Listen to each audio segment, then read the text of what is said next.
जय श्री हरि। आप सभी भक्तों का स्वागत है। आज हम मनाने जा रहे हैं पवित्र सटतीला एकादशी, जिसे तिल एकादशी भी कहा जाता है।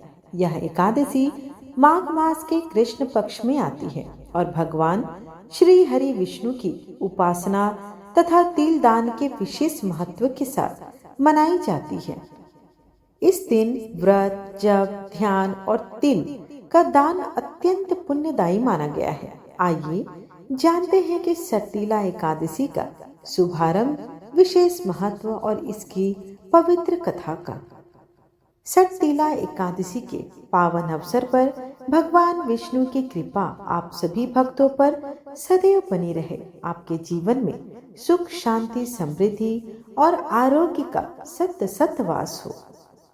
सटतीला एकादशी का सनातन परंपरा में एक विशेष महत्व है। कहा जाता है कि इस दिन भगवान विष्णु की पूजा करने तथा दान पुण्य करने से समस्त पापों से मुक्ति मिलती है और स्वर्ग की प्राप्ति होती है। पौराणिक कथाओं में कहा गया है कि सटतीला एकादशी के दिन तिल की उत्पत्ति भगवान विष्णु के पसीने से हुई थी, इसलिए इस दिन काले तिल के दान विशेष महत्व रखते हैं। इस दिन जरूरतमंदों को दान देना श्रेष्ठकर होता है। ऐसा करने से मान्यता है कि जन्म मरण के चक्र से छुटकारा मिल जाता है।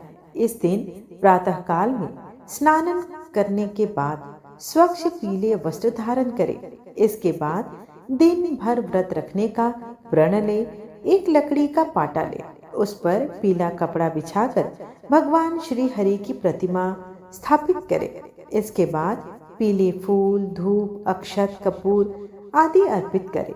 उनकी पूजा करें। विष्णु सहस्रनाम स्तोत्र का पाठ करें, हवन करें और रात्रि के समय भगवान विष्णु के नाम का जप करें। मान्यताओं के अनुसार दान देने से दानदाता को पुण्य की प्राप्ति होती है, साथ ही व्यक्ति की सभी मनोकामनाएं पूर्ण होती है। दान से व्यक्ति का मन निर्मल होता है और उसे सुख और शांति मिलती है। दान के महत्व का उल्लेख करते हुए महाभारत के अनुशासन पर्व को में कहा गया है कि दानम तीर्थम सर्वेषां तीर्थानाम तीर्थराजम, अर्थात दान सभी तीर्थों में श्रेष्ठ तीर्थ है। दान से सभी तीर्थों का फल प्राप्त होता है। सटतीला एकादशी पर जिन चीजों का दान होता है उन सब से जुड़ी भगवान श्री हरि की अनुपम कृपा होती है। जो लोग भोजन और अन्न का दान करते हैं, भोजन का दान हिंदू धर्म में सर्वश्रेष्ठ माना जाता है, इसलिए इस दिन जरूरतमंद, दुखी और असहाय लोगों को भोजन अवश्य कराना चाहिए।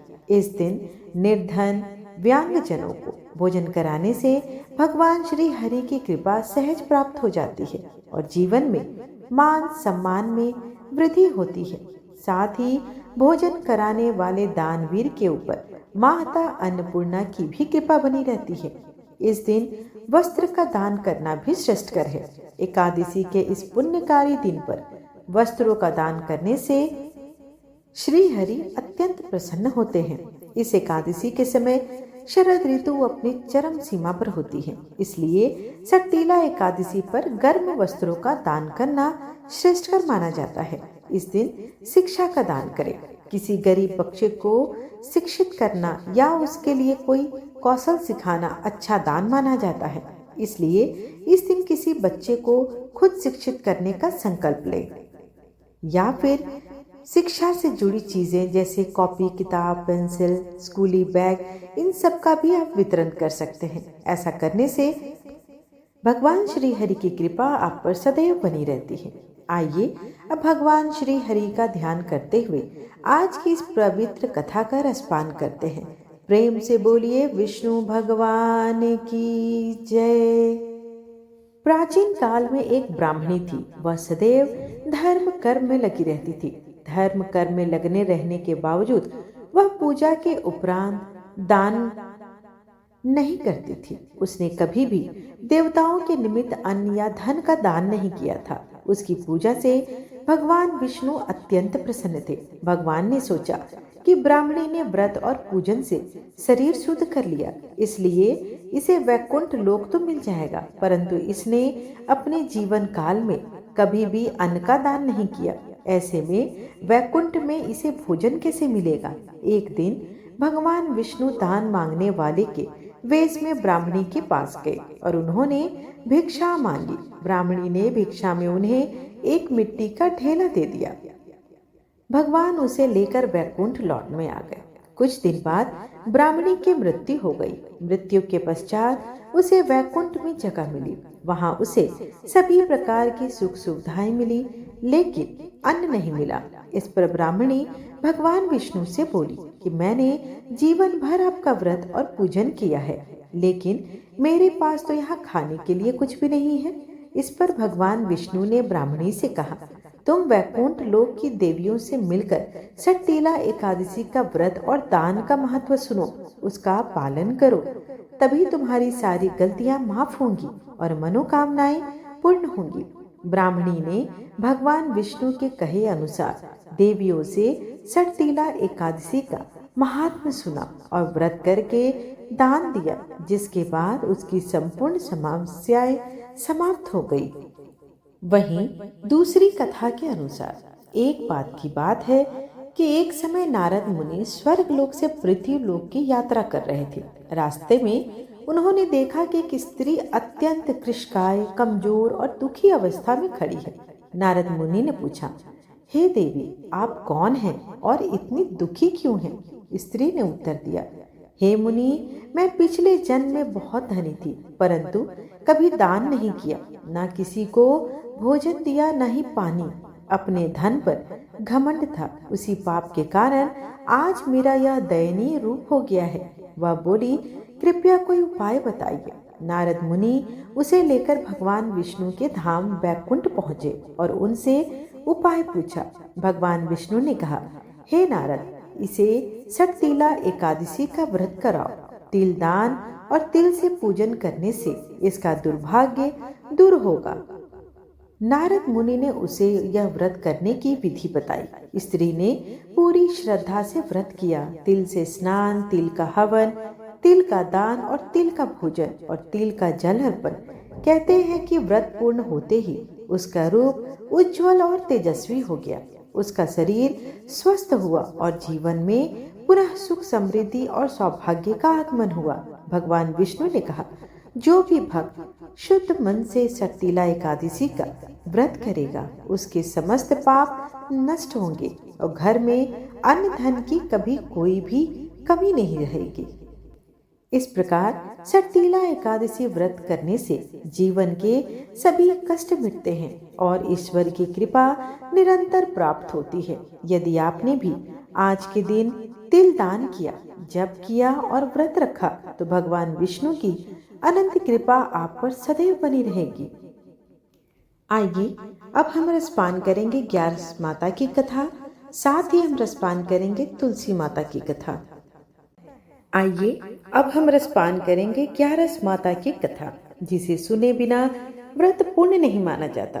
एक बार की बात है, एक राज्य में एक राजा रहा करता था। राजा बहुत ही बुद्धिमान और प्रभावशाली था। वह सदैव अपनी प्रजा के लिए हमेशा सत्कर्म के मार्ग पर चलता रहता। प्रजा भी अपने राजा को बहुत ही पसंद करती थी, क्योंकि वे न्यायप्रिय थे। राजा की 2 बेटियां थी। राजा अपनी दोनों बेटियों से अत्यंत प्रेम भाव रखते थे। राजा की दोनों बेटियां वो भी सुंदर और प्रभावशाली थी, लेकिन राजा की छोटी बेटी देखने में अत्यंत सुंदर और धार्मिक प्रवृत्ति की भी थी। वह 12 मास 11 माता की पूजा और व्रत किया करती थी। सभी लोग राजा की छोटी बेटी से अत्यंत स्नेह रखते थे और खूब प्रशंसा भी किया करते थे। वह बोलने में भी बहुत अच्छी थी। राजा भी अपनी छोटी बेटी को बड़े ही लाड प्यार से रखते थे, जिस कारण राजा की बड़ी बेटी को अपनी छोटी बहन से जलन होती थी। समय के साथ साथ राजा की दोनों बेटियां बड़ी हो गई। तब एक पड़ोस के राज्य में रहने वाला राजकुमार राजा की बड़ी बेटी के लिए रिश्ता लेकर आया। जैसे ही उस राजकुमार की नजर राजा की छोटी बेटी पर पड़ी, तो वह राजकुमार छोटी बेटी पर मोहित हो गया और उसी से विवाह करने का विचार करने लगा। उस राजकुमार ने राजा की बड़ी बेटी के साथ विवाह करने से मना कर दिया और राजा से कहा कि आप यदि बुरा न माने तो मैं आपकी छोटी बेटी से विवाह करना चाहता हूँ। जब यह बात राजा की बड़ी बेटी को पता चली तो वह अपनी छोटी बहन से और भी ज्यादा ईर्ष्या भाव रखने लगी। राजा की बड़ी बेटी ने अपनी छोटी बहन को अपना सबसे बड़ा दुश्मन मान लिया और अपनी छोटी बहन से बदला लेने का निर्णय भी लेती है, जिसके चलते उसने सोचा कि छोटी बहन को मृत्यु देकर एक दिन राजा की बड़ी बेटी ने लड्डू में जहर मिलाकर अपनी छोटी बहन को खिला दिया। छोटी बहन ने वो लड्डू खा लिया, लेकिन लड्डू खाने के पश्चात भी छोटी बहन को कुछ भी नहीं हुआ। बड़ी बहन यह देखकर आश्चर्यचकित हो गई, लेकिन बड़ी बहन ने फिर भी हार नहीं मानी।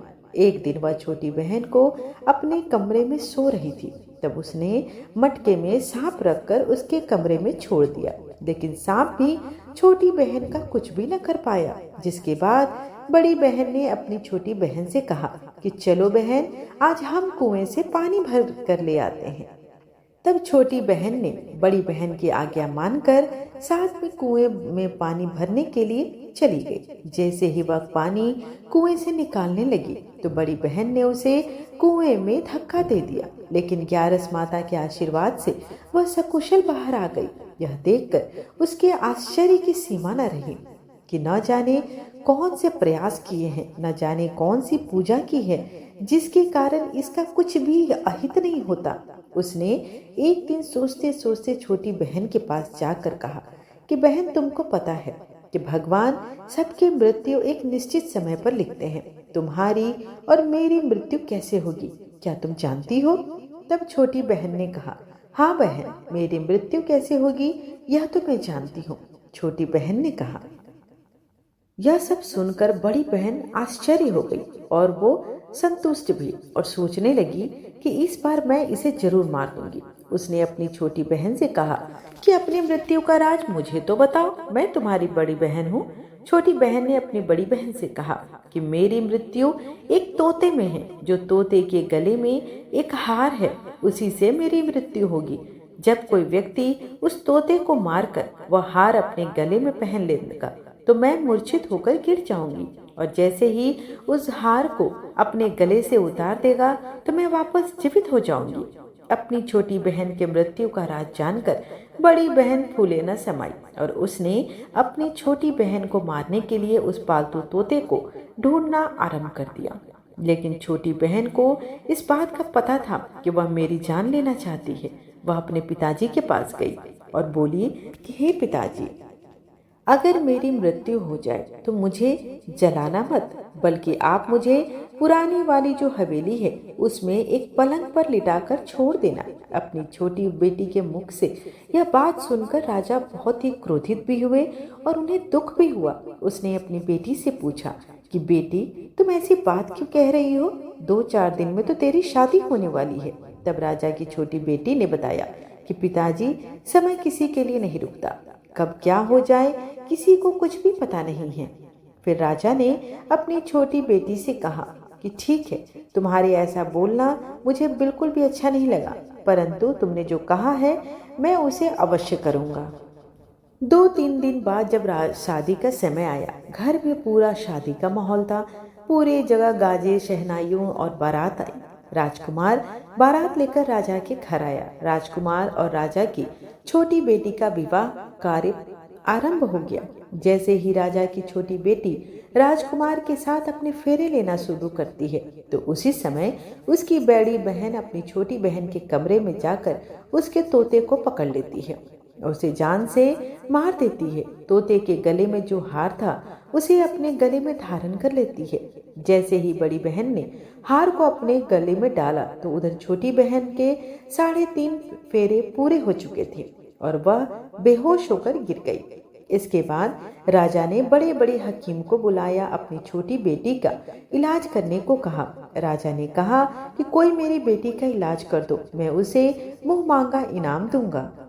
राजा की ऐसी बातें सुनकर वैद्य ने जब छोटी बेटी का इलाज आरंभ किया तो राजा को बताया कि आपकी छोटी बेटी ना तो जीवित है और ना ही मरी हुई है।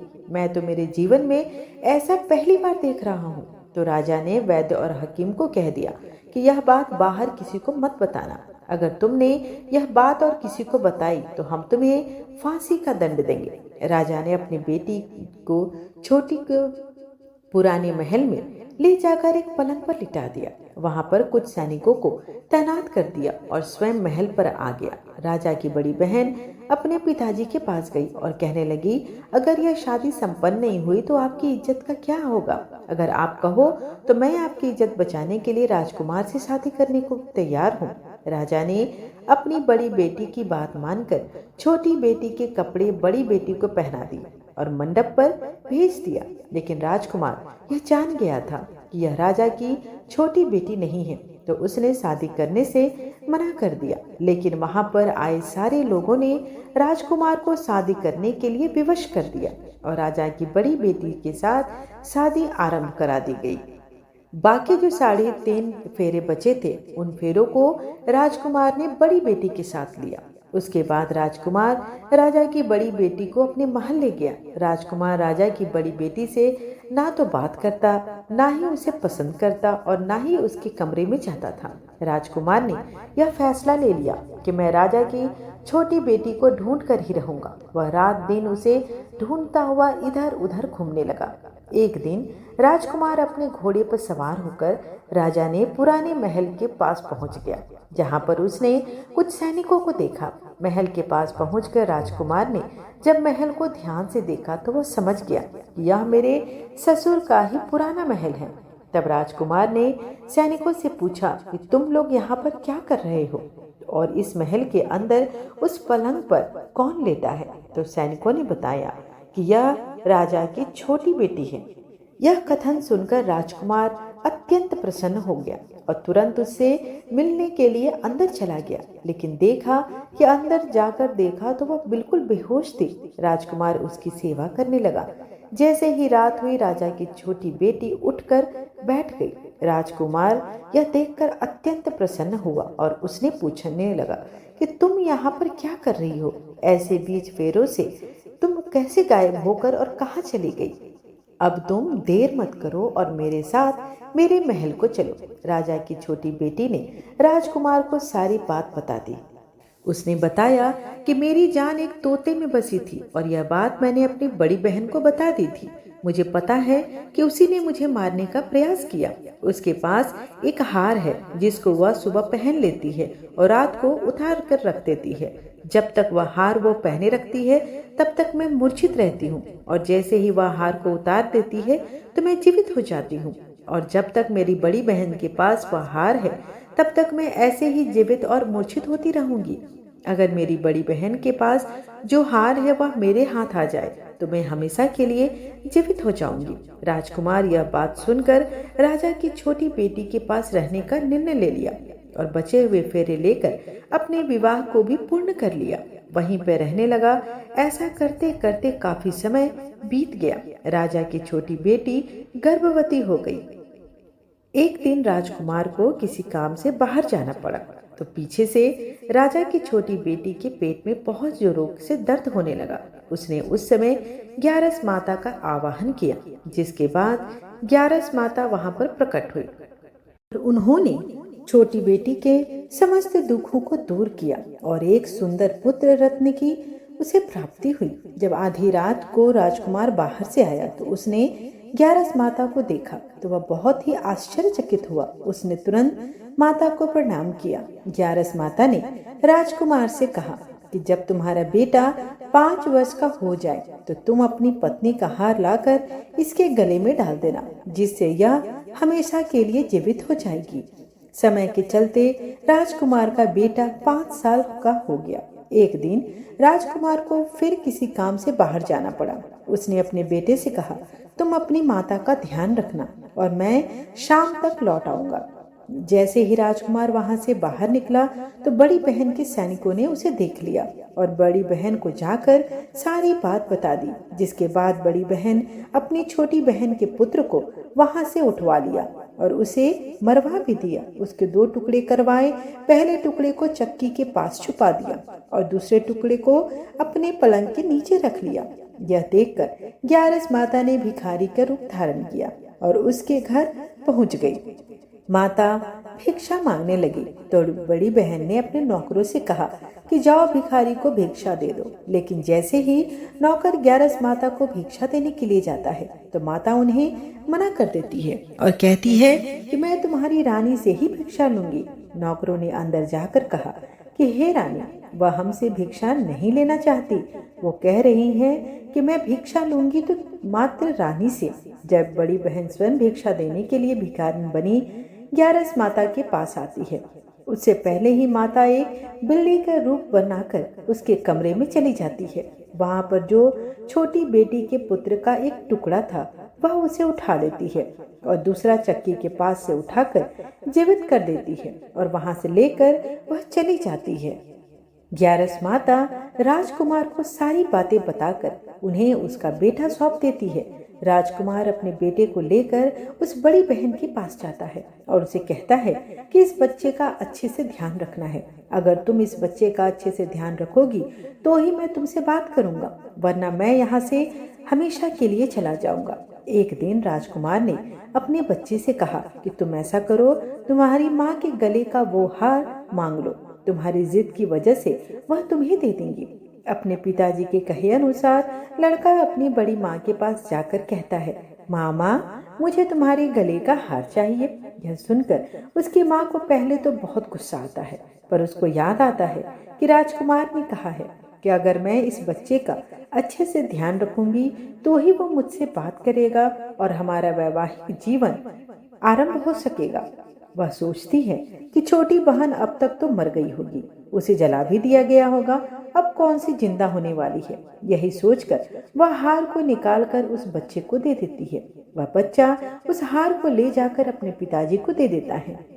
तभी राजकुमार अपने बेटे और उस हार को लेकर वहां से चला जाता है और जाते हुए कहकर जाता है कि तुम हमारे लिए खाना बनाकर तैयार रखना, मैं शाम को आकर तुम्हारे साथ ही खाना खाऊंगा। यह कहकर अपने बेटे को लेकर वहां से सीधा राजा के पास जाता है और राजा को सारी बात बता देता है। राजा अपनी बड़ी बेटी की इस करतूत को सुनकर अत्यंत क्रोधित हो जाते हैं। राजा दुखी होकर कहने लगते हैं कि न जाने मेरे परवरिश में कौन सा दोष था। राजा राजकुमार को अपनी छोटी बेटी के साथ रहने का आदेश देते हैं। राजकुमार वह हार लौटकर छोटी रानी के पास जाता है और उसके गले में वह हार डाल देता है, जिससे वह हमेशा के लिए जीवित हो जाती है और दोनों एक सुखी वैवाहिक जीवन जीने लगते हैं। राजकुमार अपने बेटे और अपनी पत्नी को लेकर अपने राज्य में चला जाता है। इस तरह एकादशी व्रत के प्रभाव से राजा की छोटी बेटी को अपने जीवन में आई समस्त मुसीबतों से छुटकारा प्राप्त होता है। आइए अब हम रसपान करेंगे एकादशी के दिन सुनी जाने वाली तुलसी माता की कथा। एक समय की बात है, एक परिवार में ननद और भाभी साथ साथ रहा करती थी। ननद का विवाह अभी हुआ नहीं था। वह तुलसी जी के पौधे की बहुत सेवा करती थी, नियम से तुलसी को सींचती और दीपक जलाती थी। लेकिन उसकी भाभी को यह सारी बातें बिल्कुल पसंद नहीं थी। जब कभी उसकी भाभी को बहुत ज्यादा गुस्सा आता तब वह अपनी ननद को ताना देते हुए कहती, जब तुम्हारा विवाह होगा तो मैं इस तुलसी को ही बारातियों को खाने को दे दूंगी और तुम्हारे दहेज में भी तुलसी ही दूंगी। तुम जब देखो तुलसी की ही सेवा करती रहती हो। कुछ समय बीत जाने पर ननद का विवाह तय हुआ। विवाह के दिन भाभी ने अपने कहे अनुसार बारातियों के सामने तुलसी का वह गमला फोड़ दिया, जिसकी सेवा उसकी ननद क्या करती थी, और तुलसी के पत्ते खाने के लिए कहा। तुलसी जी की कृपा से वह फूटा हुआ गमला कई सारे स्वादिष्ट पकवानों में बदल गया। भाभी ने गहनों के नाम पर भी तुलसी के मंजरी से बने हुए गहने दिए और ननद को पहना दिया। देखते ही देखते तुलसी माता की कृपा से वह मंजरी अच्छे आभूषण में और सुंदर सोने जवाहरात में बदल गए। इतना ही नहीं, भाभी ने मारे क्रोध के वस्त्रों के स्थान पर भी तुलसी का जनेऊ रख दिया और वह भी रेशमी और सुंदर वस्त्रों में बदल गया। अब जब ननद अपनी ससुराल में पहुंची तो ससुराल में तो उसके दहेज की प्रशंसा होने लगी। यह बात उसकी भाभी के कानों तक पहुंची। उसे बहुत आश्चर्य हुआ। उसने सोचा कि उसने तो ननद के गहने, कपड़े और जनेऊ तक तुलसी जी के ही रखे थे, तुलसी की मंजरी रखी थी। यह सब जानकर भाभी को बहुत आश्चर्य हुआ। अब उसे तुलसी माता की पूजा का महत्व समझ में आ गया। उसकी एक लड़की थी, वह भी अब विवाह के योग्य हो गई, तो उसने भी कहा कि बेटी, तुम भी तुलसी माता की रोज सेवा किया करो, तुम्हें भी तुम्हारी बुआ की तरह फल प्राप्त होगा। वह जबरदस्ती अपनी बेटी से तुलसी माता की सेवा करने को कहा करती थी, लेकिन लड़की का मन तो तुलसी की सेवा में कभी लगता ही नहीं था। धीरे धीरे समय व्यतीत हुआ और भाभी की लड़की अब विवाह योग्य हो गई। अब उसके विवाह का समय आ चुका था। तब भाभी सोचने लगी कि जैसा व्यवहार मैंने ननद के साथ किया था, वैसा ही अब मैं अपनी बेटी के साथ भी करूंगी। यह भी गहनों से, कपड़ों से और बारातियों के खाने, सभी चीजों में अपनी बुआ की तरह ही सुखी संपन्न हो जाएगी और ससुराल वाले भी इसका मान सम्मान करेंगे। यही सोचकर भाभी बारातियों के सामने तुलसी का गमला फोड़ देती है, लेकिन इस बार गमले की मिट्टी मिट्टी ही रहती है। मंजरी और पत्ते भी अपना उसी स्वरूप रखते हैं, वो स्वरूप बदलता नहीं है। साथ ही बाराती भी अपने जाकर उसके ससुराल में उसकी बहुत ही बुराई करते हैं। भाभी सोच में पड़ गई कि मेरी लालच की वजह से मेरी बेटी को ना दहेज मिला, ना उत्तम भोजन कराया गया, व्यापारी बारातियों का ना स्वागत हुआ। बाराती लोग जाकर सिर्फ उसकी बुराई कर रहे हैं, कभी भी अपनी ननद को बुलाना भी नहीं चाहा। उसने गुस्से के मारे कभी भी ननद को उसके भाई से मिलने भी ना दिया। एक दिन उसके पति ने कहा, क्या बात है, तुम मेरी बहन को क्यों नहीं बुलाती? यह सोचकर उसने अपनी पत्नी से कहा कि मैं बहन के यहाँ जाना चाहता हूँ। तुम एक काम करो, तुम एक उपहार मुझे दो जो मैं अपनी बहन के लिए ले जा सकूं। भाभी ने थैले में जवार भर के दे दिए और कहा, ये ले लो, और कुछ भी घर में नहीं है, तुम यही लेकर जाओ। तब भाई बहुत दुखी मन से गया कि अपनी बहन के पास पहली बार जा रहा हूँ और मेरे पास ज्वार है। रास्ते में वह सोचता रहा कि भाई भला अपनी बहन के यहाँ ज्वार कैसे ले जा सकता है। यही सोचकर वह गौशाला के पास रुक गया और ज्वार का वह थैला उसने गाय के सामने पलट दिया। तभी एक ग्वाले ने यह सब देख लिया। तब ग्वाले ने आकर भाई से कहा, अरे आप गाय के सामने यह हीरे मोती और सोना क्यों डाल रहे हैं? इसे तो घास डालनी चाहिए। तब भाई ने देखा तो वह हैरान रह गया। फिर भाई ने ग्वाले को सारी बात बताई और धन लेकर खुशी खुशी अपनी बहन के घर को चल दिया। दोनों भाई बहन एक दूसरे को देखकर अत्यंत प्रसन्न हो गए। तब बहन ने तुलसी माता से सच्चे मन से प्रार्थना की कि उसकी भाभी को भी सद्बुद्धि प्राप्त हो जाए। तुलसी माता की कृपा से उनके घर में सुख, समृद्धि और धन के अंडार भर जाएं।